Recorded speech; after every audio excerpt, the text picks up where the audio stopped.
What is going on YouTube? Reverse John Stanek from Johnny Radio here, bringing you another ranking video, and we're doing one of my favorite bands of all time today, Led Zeppelin, ranking all their albums from worst to best. And when I say worst, that just sounds harsh, you know, because there's really not any bad albums in Led Zeppelin's discography. It's almost as good as Radiohead's, which I've done most recently. And similarly, they also have 9 albums in their complete, Radiohead, we never know. There might be another one that springs up one day, but Led Zeppelin, their 9 albums are solidified in history. So let's not waste any time. Let's get right to it at number 9.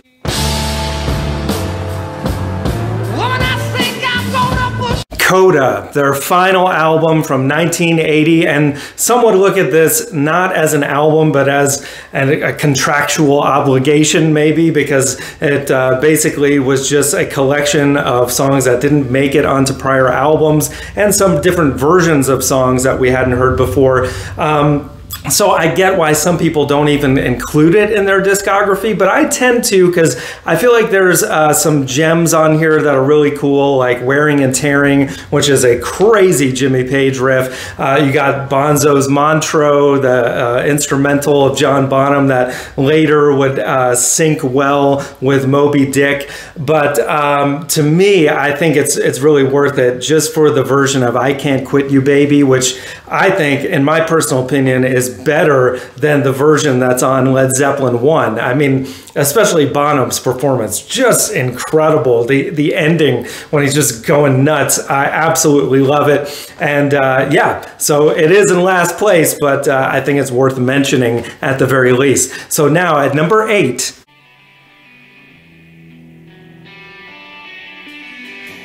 Presence from 1976. This album has a lot to love on it. I mean, the opening track, Achilles' Last Stand, is just absolutely epic, 10+ minute, just amazing masterpiece of a song that I think to this day is somehow still underrated. But then the rest of the album, there's, hits and misses. I think some of the better songs on here are like Nobody's Fault But Mine is very cool, starting off the second half, and then T for One is really interesting as a closing track, but there's not enough here for me to engage the way I would with other albums, and for that reason it's that low on the list, even though just for Achilles' Last Stand alone it is worth owning this record. But that's my number 8, so now at number 7.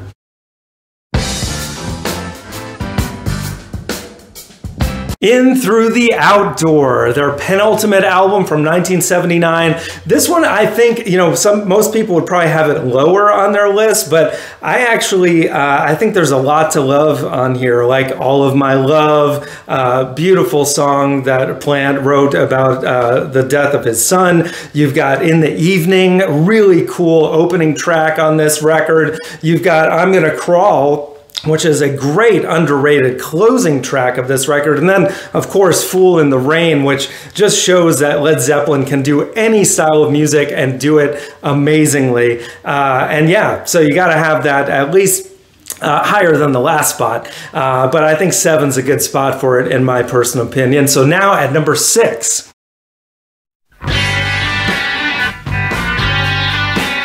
Houses of the Holy from 1973. I know a lot of you are probably going to give me hell for having it this low on the list, but I mean, we're talking about Led Zeppelin here. So, I mean, there's just so many great albums. And while this is pretty much great all the way through, there's a few tracks that I tend to skip, like The Crunge I'm not that into, even though it's kind of a fun track. But I mean, come on, you've got Over the Hills and Far Away, you've got The Ocean, you've got No Quarter, which is an amazing track. The Rain Song, oh my God, one of their most unbelievable songs of all time on this record. But again, it's just one of those that I don't revisit as often as these next 5. So let's get into it at number 5.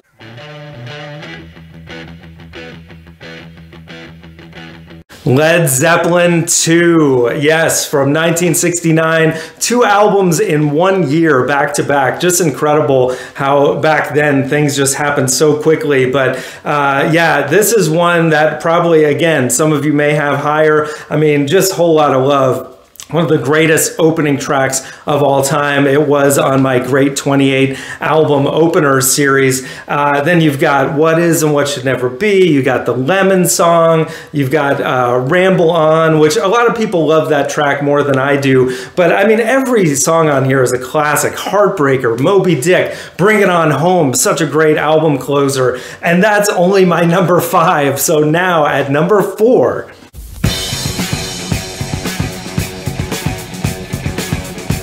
Led Zeppelin 3 from 1970. A really bold album, I think, for the time, because kind of like a reverse Bob Dylan, they are full electric on side A, and then on side B, it's like full acoustic, and people were like, what is Led Zeppelin doing? But some of the most brilliant gems of tracks on that side B, like Tangerine and Bron-Y-Aur Stomp, which even for an acoustic song is still very heavy. Then you've got Immigrant Song, just an amazing way to open the album. You got Friends, which is really cool and unusual. And then one of my absolute favorite tracks by Zeppelin, Since I've Been Loving You, just an incredible masterpiece blues jam that just, oh my God, Robert Plant, so much heart and soul in this song. Just for that song alone, gotta have this as a top 5 album. Incredible. Nobody does the blues like Zeppelin, and that's just my number 4. So now at number 3,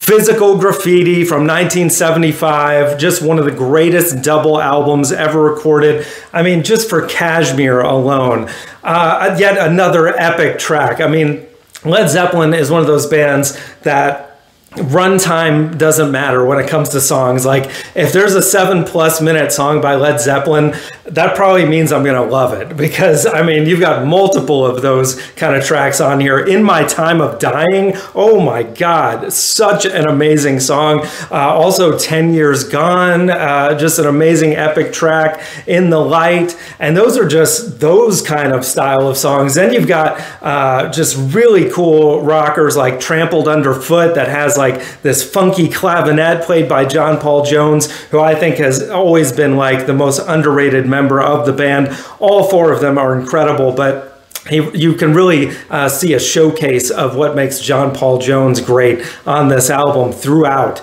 And then you've got even like some of the songs that would seem like throwaways, like Black Country Woman by the end of this album. That, again, kind of like Bron-Y-Aur Stomp, is this acoustic barn burner that is just incredible. I absolutely love this album so much, and it's only my number 3. So now at number 2,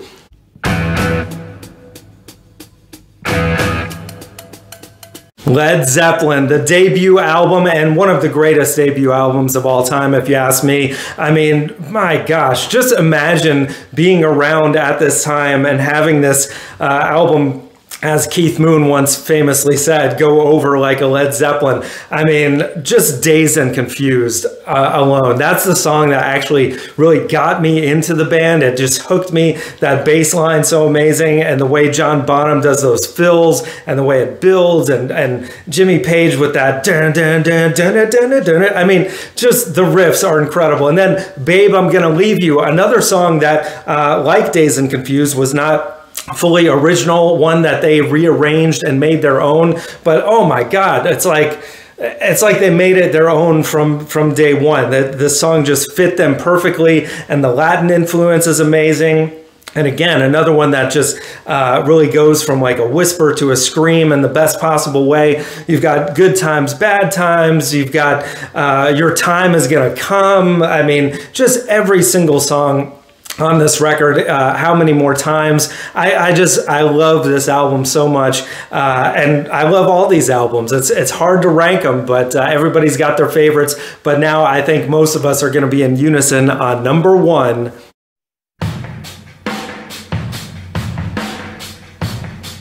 Zoso, aka Led Zeppelin 4, or Untitled, whatever you want to call it. It's just one of the greatest albums of all time. There is not a weak song, let alone just a weak moment on this album. I mean, from the opener of Black Dog, one of the greatest album openers, going straight into Rock and Roll, which would have been a great album opener in its own right. Just what a 1-2 punch there. And then you got the mystique of the Battle of Evermore, going straight into Stairway to Heaven, just one of the most, some may call it overrated. I do not think so. I think it's just one of the most well-crafted songs in all of rock history. And then flip it over, you got Misty Mountain Hop, you got Going to California, you got Four Sticks, and the greatest, one of the greatest album closers of all time with When the Levee Breaks. This actually probably is my favorite album closer of all time because it's one of my top 5 favorite songs ever. And you can see me go on and on about that on other videos because, I mean, what else is there to say? Led Zeppelin 4, if you haven't experienced it,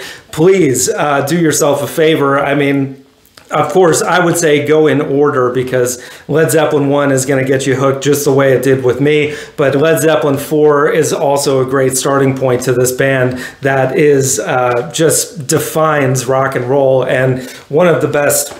Individually and cohesively, one of the most amazing groups of music in any format. And yeah, gotta love Led Zeppelin, guys. So let me know in the comments below what you think of my ranking, and let me know who you think I should rank next. I've done the Beatles, I've done Radiohead, my 3 favorite bands thus far now.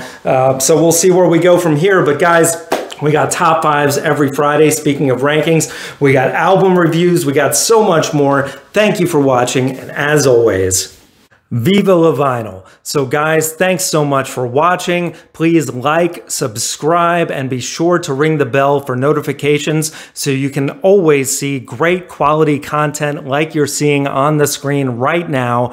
Thank you so much for supporting Johnny Radio, and I'll see you soon.